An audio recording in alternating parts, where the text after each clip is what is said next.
It's time to talk about Giardia, a very common parasite associated with hikers and campers. And in honor of the happiest place on earth, this scene takes place at the Giardia Jungle Ride. And we'll teach you all you need to know about every camper's favorite parasite. The typical story for Giardia transmission is amongst travelers or campers who go to an area endemic to Giardia and drink unfiltered or unpurified water, likely from a stream or river. This water is contaminated by animal or possibly even human feces that contains cysts of Giardia. So technically, Giardia is transmitted by fecal-oral transmission. So let's add a poop floating in this river, causing the surrounding water to be poop-tinged. As I mentioned, it's the cysts that get transmitted fecal-orally. So to illustrate cysts, we'll use our recurring symbol of bubbles and have this stream bubbling right before this waterfall. As I just mentioned, the disease is often associated with camping and can infect people who don't purify their water before drinking it. So we'll give these people on the boat some backpacking backpacks to remind you of the association with campers and hikers. Looks like this guy on the boat has forgotten to purify his water and he's filling his bottle with the poop water. Again, this is illustrating that Giardia is transmitted through poorly purified drinking water. So what happens to these unfortunate people who get Giardia? What can they expect? Well, it causes bloating, flatulence, and foul-smelling diarrhea.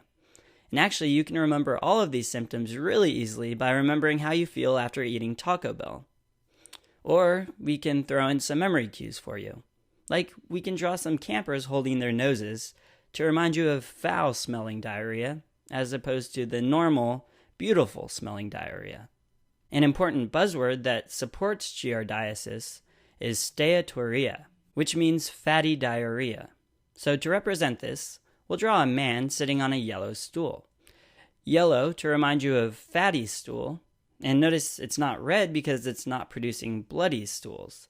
So the stools become fatty from fat malabsorption, and although the exact mechanism for fat malabsorption is unknown, it's proposed that Giardia stimulates excessive mucus production that impairs the absorptive capacity of the intestine. People with this infection who don't get treated can have significant weight loss and health problems from malabsorption. Do you remember what vitamin deficiencies might occur as a result of fat malabsorption? Right, that would be vitamins A, D, E, and K. Now, after you ingest this cyst form, it differentiates into the trophozoite form. They have a very distinctive look that you should be able to recognize. And here's one under scanning electron micrograph. Notice it's flagellated and has these ventral sucking discs that give it its really distinctive look. Now let's look back to the drawing at the side of the boat, to these indigenous looking shields that we're drawing. They have a very similar shape and are also flagellated, and you're likely to see a picture of Giardia that looks similar to these shields on your exams. So, if you remember these shields, you should be able to recognize it. The trophozoites attach but do not invade the intestinal wall, which is important because if it doesn't invade, it won't cause bloody diarrhea, unlike entamoeba and some of the other bacterial pathogens that we've talked about. The trophozoites can be passed into the stool, which is why some of the shields have fallen off into the water.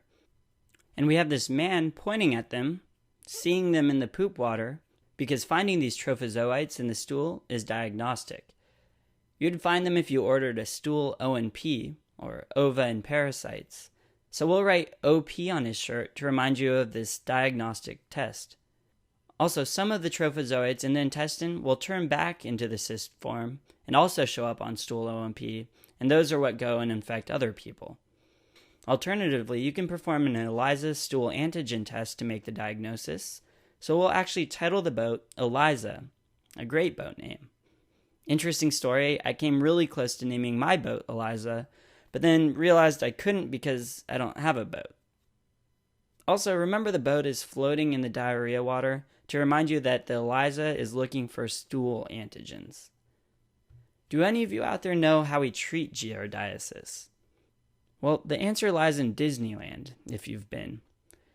Guess what passes just behind the Jungle Cruise? A monorail, which happens to be our symbol for metronidazole. So we'll draw this monorail or metro here to remind you of metronidazole. Isn't it just amazing how these symbols work out? So this brings us to the end of our jungle ride. I hope you had a nice tour of the Giardia jungle. And remember to pack yourself plenty of clean water for your hikes, or they may turn into runs.